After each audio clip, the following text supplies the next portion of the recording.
La mañanera de Ángel Dominical. La mañanera correspondiente al domingo 22 de noviembre del año 2020. Antes de entrar al tema que voy a comentar hoy con ustedes, quiero aclarar una cuestión.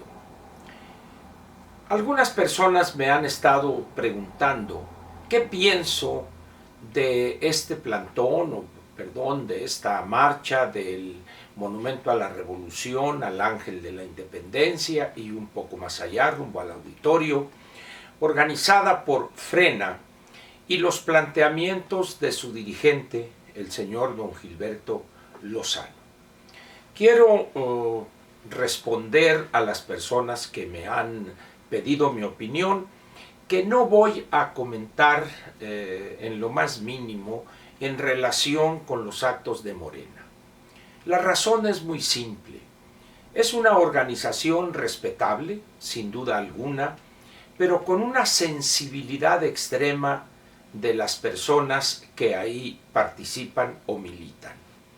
No puede uno hacer un señalamiento, por mínimo que fuere, contrario a lo que plantean tanto su dirigencia como sus militantes, de tal manera que es imposible establecer una discusión civilizada, razonable, porque a las críticas o a los señalamientos donde X o Y persona no comulga o no acepta íntegramente sus posiciones, automáticamente es descalificado. Entonces, por esa razón prefiero abstenerme de hacer comentario alguno en relación con los actos, con las actividades de esta organización. Les agradezco la amabilidad al preguntarme, pero prefiero mejor abstenerme. Muy bien. Mire, a raíz de una mañanera mía hace unos cuantos días, el lunes de la semana que hoy termina, vamos a ponerlo de esa manera en términos naturales, me han expresado no pocos algunos señalamientos y otros francas críticas, incluso algunos decidieron irse como suscriptores de este espacio de la mañanera, y me sorprende esa actitud, no sé si llamarla victimización, de la cual estamos inclinados siempre a caer en eso. Nadie nos puede decir algo o decirlo de una forma que no nos satisface, porque en ese momento nos lanzamos en contra del emisor. No obstante, la actitud que uno pueda tomar en contra de del emisor, lo insultamos, hacemos una serie de preguntas fuera de lugar, tontas por no llamarles de alguna manera, y exigen que el otro, el emisor, los trate con algodones, con esto. No puede uno emitir algún juicio o alguna expresión porque en ese momento hay, ¿cómo decirlo?, una reacción exagerada. Yo creo que uno de los males de nuestro tiempo, o quizá ya desde hace algunos años, es esa contemporización que tenemos a condonar todo tipo de conductas, por más absurdas que éstas pudieran ser.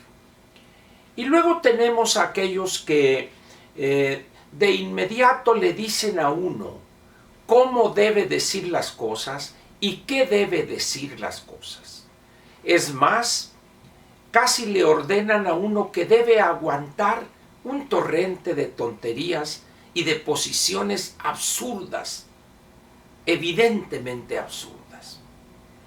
¿Será por la edad? ¿Será porque fui educado en otras épocas?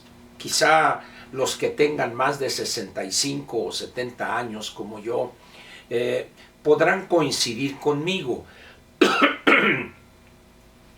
Hubo una época en este país donde no voy a decir que estaba permitido, perdón, pero nuestros padres eran muy estrictos en cuanto a corregirnos.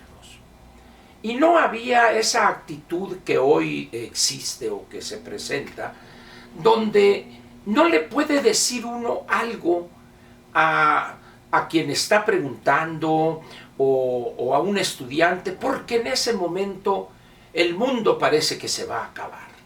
Y los padres ponen el grito en el cielo: ¿por qué usted trata a mi hijo así? ¿Por qué lo exhibió? ¿Por qué le dijo? Entonces, llega un momento en que es tal la situación para el maestro o para la persona que está haciendo un comentario, que por desgracia muchas veces las personas prefieren callar. Me ha tocado conocer de casos donde a algún maestro verdaderamente profesional, responsable, exigente, primero consigo mismo y luego con los alumnos, cuando ha sido llamado por los directivos de esta institución para decirle de entrada pues que no podía tratar así a la gente. Oiga, pero es que así.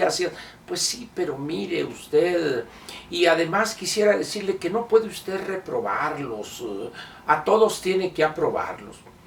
Y esta persona, con la que tengo una gran amistad desde hace muchos años, quejándose conmigo, dice: no se puede, Ángel. Entonces preferí renunciar. Y creo que muchos maestros han preferido caer en esa situación y decir: no tiene caso, porque regañar a un alumno o reclamarle su irresponsabilidad, su flojera, su holganza, etcétera, me puedo ver involucrado en una demanda o en una señal, en una acusación de acoso, etcétera, etcétera. Yo creo que eso es, pues no voy a decir malo, pero no adecuado, por una razón. Mire, nosotros los mexicanos somos muy afectos, por razones históricas o simplemente porque así nos educaron, a atacar a los Estados Unidos.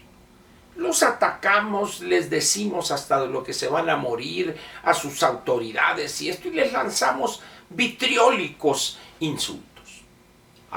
Pero que no hablen, no digan ellos una cosita en contra nuestra, porque en ese momento nos envolvemos en la bandera y cual niños héroes nos lanzamos al precipicio.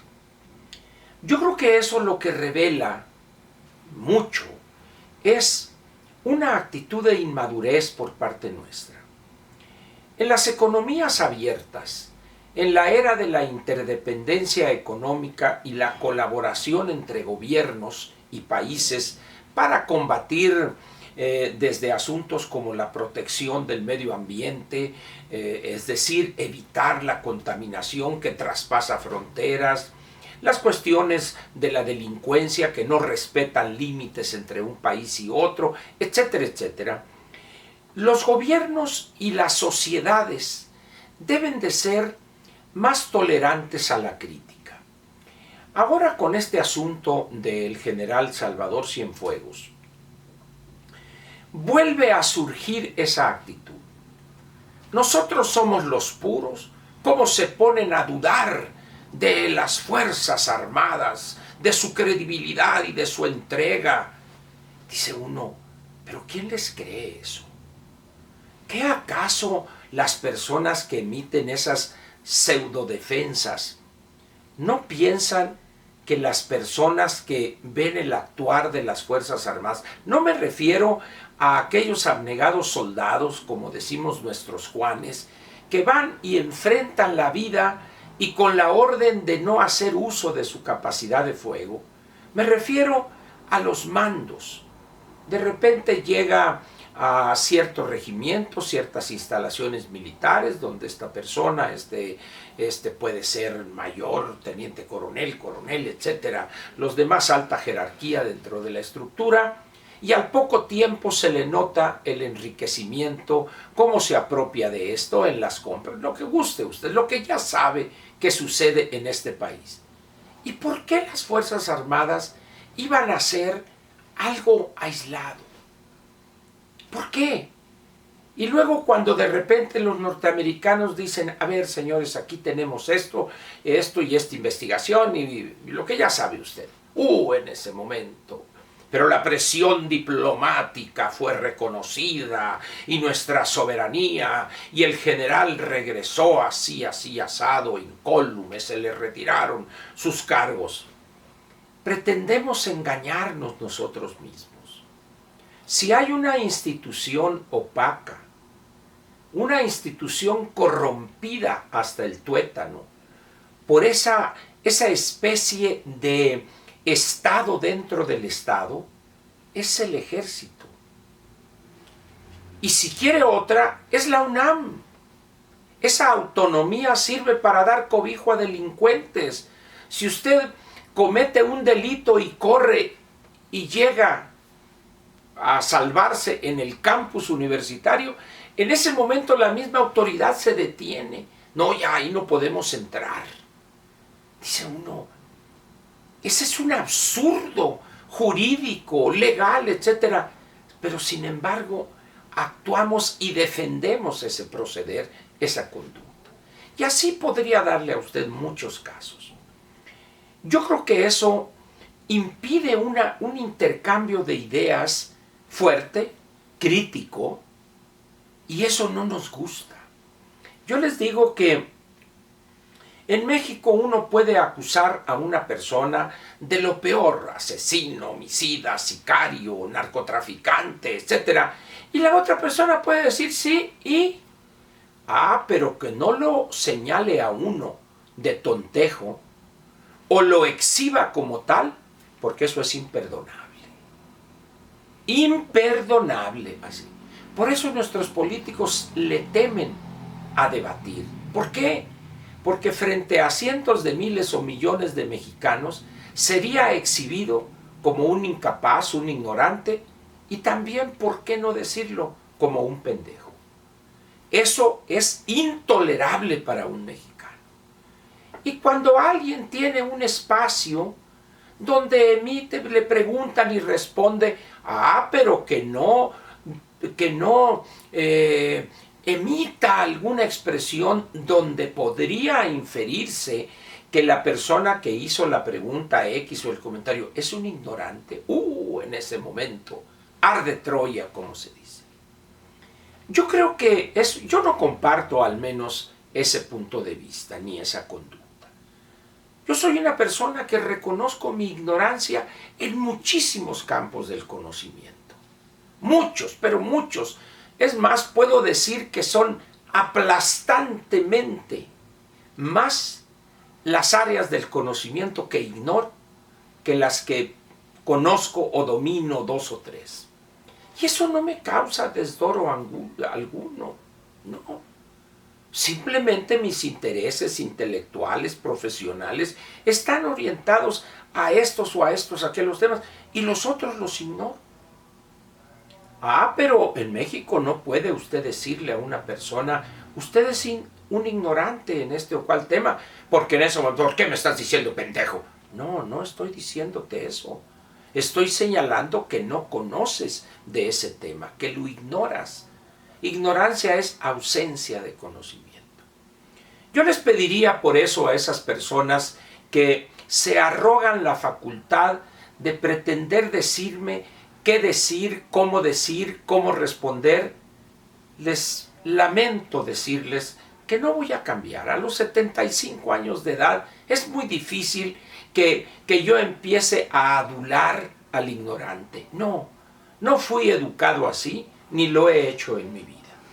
En ese sentido, pues, les pido respetuosamente que aquellos que se sientan ofendidos porque dejo ver o pruebo que ignoran el tema acerca del cual están opinando, que busquen otro espacio donde les digan qué interesante pregunta hizo usted, en vez de decirle es que eso que está diciendo usted es una soberana tontería. Busquen esos espacios donde los van a adular, donde van a aplaudir sus tonterías y su ignorancia. Yo no soy así y este espacio tampoco pretende ser así. La persona que pregunta conmigo y está preguntando una tontería, lo voy a decir, lo voy a señalar. Y yo esperaría que esa persona se fuere a documentarse, a estudiar, a informarse simplemente. Pero si él se molesta y dice este verdugo, esto y esto y esto, bueno, lo siento mucho y le ofrezco una sentida disculpa por eso. Nos vemos mañana para iniciar otra semana más de la Mañanera de Ángel. Muchas gracias, pues.